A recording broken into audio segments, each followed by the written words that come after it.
안녕하세요. 독서전략연구소 곽동호 소장입니다. 반갑습니다. 네, 오늘은 16번째 시간으로 여러분들과 함께 나눌 이야기는 독서의 원리, 독서 발달 단계 중 인지 단계 및 사고 단계에 대해서 이야기를 나누겠습니다.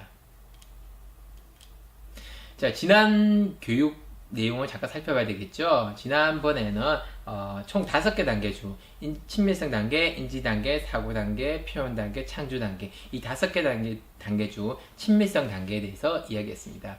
뭐 이야기 나누는 김에 그 5개 단계를 한번 다 살펴볼까요? 책과 관계를 가지는 단계라고 보시면 되겠죠.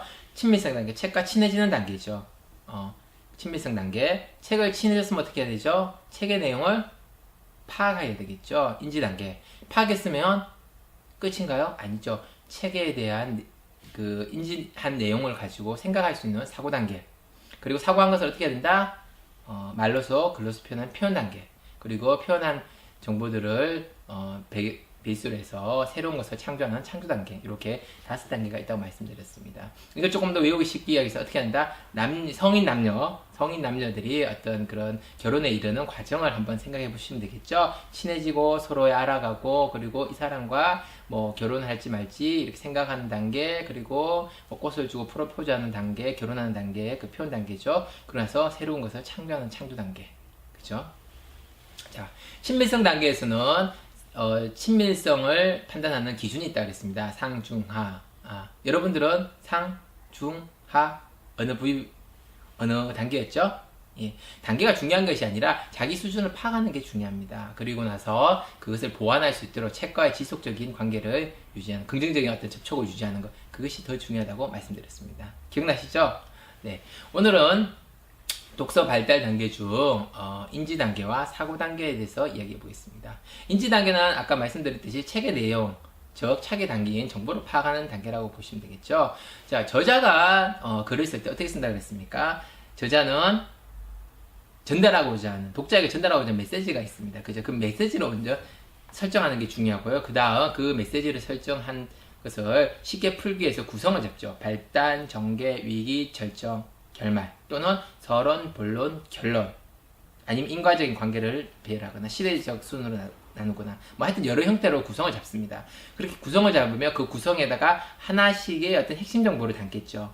그러고 나서 그 핵심 정보를 설명하기 위해서 여러 가지 사례나 여러 가지 어떤 사례를 붙여서 한 권의 책을 만들어요.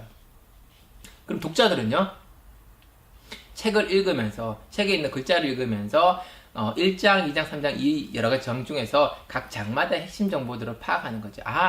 이 장에서는 저자가 이런 이야기를 하는 거구나. 이 장에서는 이런 이야기를 하구나. 또 이 장에서는 이런 이야기를 하는구나를 파악함으로써 전체적인 흐름을 파악합니다. 여기까지가 서론, 여기까지가 본론, 여기까지가 결론. 그리고 결국 이런 이야기를 통해서 저자가 하고 싶은 이야기는 뭘까? 이 과정에서 이제 저자와 소통하는 그런 과정이 되는 거죠. 근데 대부분 어떻게 할까요? 핵심 정보만 파악하는 경우도 있고, 뭐 그거조차도 파악 못한 사람이 대부분이에요, 솔직히 말씀드리면. 그래서 여러분들이 책을 읽으면서 인지 단계에서는 뭐 좀 이따가 나가보겠지만 그 기준이라는 게 있습니다. 그 인지 단계와 상중하, 거기에 보면 이런 내용이 다시 언급될 거예요. 두 번째는 이제 사고 단계죠. 제가 이제까지 이제 강의를 하면서 사고 단계는 뭐다? 책에 담긴 정보를 소화하는 것이다. 그러면 어떤 분이 그런 얘기해요. 책을 소화한다는 게 무슨 의미입니까? 라고 얘기하시죠. 예, 3가지로 얘기할 수 있습니다. 첫째, 책에 필요한 정보를 선별하는 거죠. 책에서 수많은 정보가 있습니다.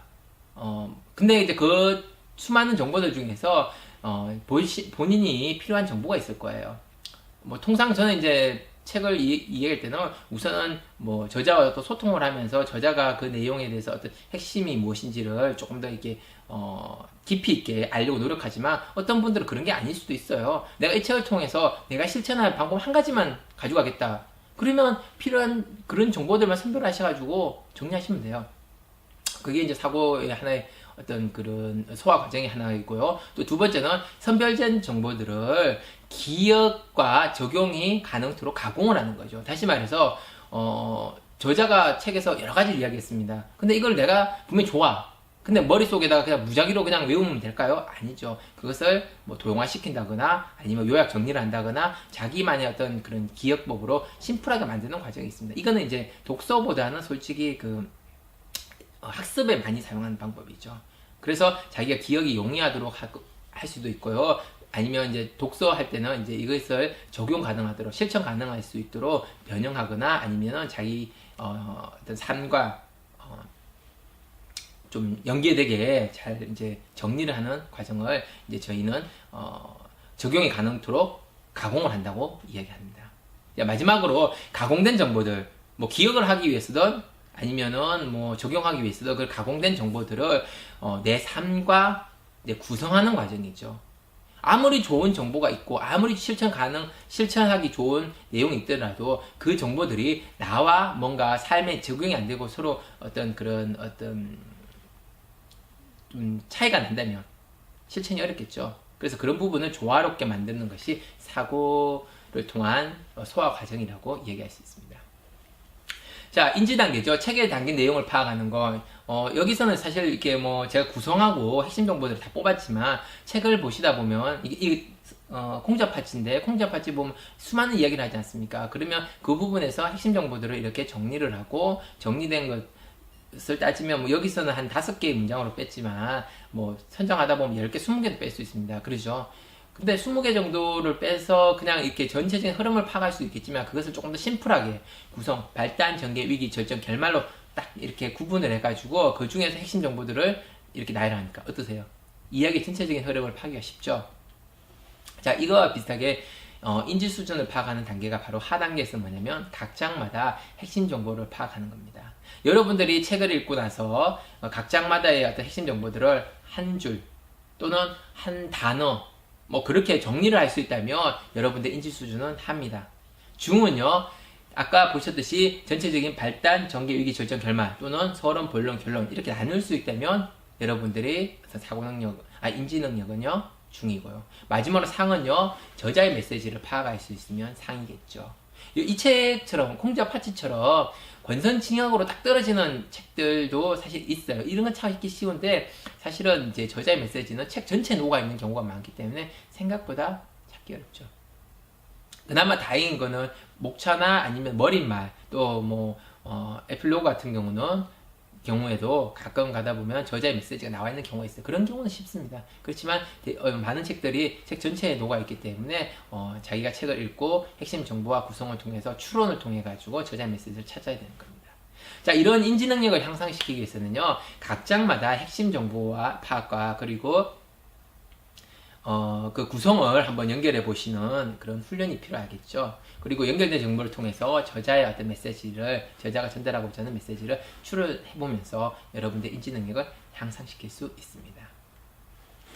자, 사고 단계죠. 사고는 책에 담긴 정보를 소화하는 과정이라고 말씀드렸습니다. 한번 3가지 읽어볼게요. 이거는 제가 사고의 중요성을 공부하면서 제가 뭐 만든 게 아니고요. 이미 모든 훌륭한 분들이 다 사고의 중요성을 이야기했고 독서에서 사고의 가치를 먼저 이야기를 하셨습니다. 그런 내용이 담긴 명언들이죠. 한번 읽어보겠습니다. 독서만 하고 사고가 없는 사람은 그저 먹기만 하는 대식가와 같다. 아무리 영양 많고 맛 좋은 음식이라도 위액을 통해 소화하지 않고서는 아무런 이로움이 없다. 그죠? 생각하지 않고 읽는 것은 씹지 않고 식사하는 것과 같다. 마지막은 독서는 다만 지식의 재료를 줄 뿐 그것을 자신의 것으로 만드는 것은 사색의입니다. 네. 어떤 사고의 중요성이 공감이 가시나요? 자, 사고 수준은요. 사고 수준은 하단계에서는요. 단순한 생각과 감정 위주로 속감을 작성할 수 있다면 표현할 수 있다면 사고 수준은 하죠. 책을 읽었어요. 좋았다, 싫었다, 별로다. 뭐 이렇게 단순한 이야기, 그죠? 한 문장으로 단순하게 내릴 수 있는 하라고 이야기할 수 있습니다. 중은요, 책의 핵심 정보와 구성을 파악하는 거죠. 아까 말씀드린 인지 단계와 사고 단계 사실 별개는 아니에요. 다 이게 전체적인 흐름으로 이렇게 교집합처럼 다 연결된 고리이기 때문에 어떻게 보면 사고 단계가 발달을 해야지만 인지 단계도 같이 발달할 수 있는 부분이에요. 그래서 책의 핵심 정보와 구성을 파악하는 거죠. 그리고 구체적인 생각과 감정을 표현할 수 있어야 됩니다. 다시 말해서 책에서 읽은 내용이 너무 감동적이었다. 왜 감동적인지 이런 문장이 내 삶과 너무 이렇게 비슷해가지고 감동적이었다. 이렇게 구체적인 어떤 생각과 감정을 표현할 수 있다면 그것은 사고력이 중정도 된다라고 말씀드릴 수 있습니다. 그럼 사고의 상은 뭐냐? 저자의 메시지를 추론하고 실천 계획을 세우는 거죠. 저자가 왜 이런 책을 썼을까? 왜 이런 이야기를 할까? 왜 이런 사례와 이런 이야기를 통해서 문제를 자꾸 제기하는 것일까?를 이제 추론을 통해서 저자의 메시지를 알아가고, 그리고 내가 앞으로 이 책을 읽음으로써 내 생각에 어떤 변화를 줄 것이냐, 아니면 내 행동에 어떤 변화를 줄 것이냐, 아니면 내 미래에 어떤 변화를 줄 것이냐를 이제 생각해서 그런 실천 계획을 세울 수 있다면 여러분들의 사고력은 상입니다. 이런 사고력을 향상하기 위해서는요, 기본적으로 정보가 있어야 되고, 사고를 훈련해야 되고, 그리고 시간이 있어야 되겠죠. 정보를 준다는 것은 여러분들이 사고할 수 있는 영역, 즉 여러분들은 여러분들이 알고 있는 것만 보이죠. 그리고 알고 있는 만큼만 생각할 수 있죠. 그 생각을 더 넓게 하기 위해서는 더 많은 정보가 들어가야 됩니다. 그렇다고 정보만 들어가면 되나요? 아니죠. 바로 훈련입니다. 사고 훈련. 생각을 하는 훈련이죠. 제가 책을 읽고 나서 이제 그 한 페이지 요약이나 도서 요약을 합니다. 끊임없이 저자의 어떤 주장, 의도, 목적, 저자의 어떤 그런 메시지를 찾고, 그리고 책의 내용을 자꾸 요약해요. 그게 뭐냐 하면 생각하는 훈련이죠. 여러분들은 살아가면서 생각 많이 하고 사세요? 예, 쉽지 않은 부분이죠. 대답하기가. 예. 그리고 시간이 있어야 됩니다. 우리는 생각하는 시간을 소비적으로 생각하지만, 뭐 외국이나 좀 탁월한 인재들은 생각하는 시간을 굉장히 생산적인 시간으로 간주합니다. 반면 많은 사람들, 특히 이제 기업의 오너들은 사고를 좀 이렇게 소비적인 시간으로 보는 게 조금 아쉬운 거죠. 자, 오늘의 핵심입니다. 오늘은 이 5단계 중에서 인지 단계와 사고 단계에 대해서 이야기했습니다. 여러분들의 사고 단계를 한번 측정해 보시고, 알아보시고, 그리고 사고 단계와 인지 단계와 사고 단계를 향상시키기 위해서 지금부터라도 작은 노력을 시작하는 것은 어떨까요? 네, 오늘 수업은 여기까지 정리하고요. 다음 시간에는 독서 발달 단계 중 마지막인 표현 단계와 창조 단계에 대해서 이야기 나눌 수 있도록 하겠습니다. 모두들 고생하셨습니다. 감사합니다.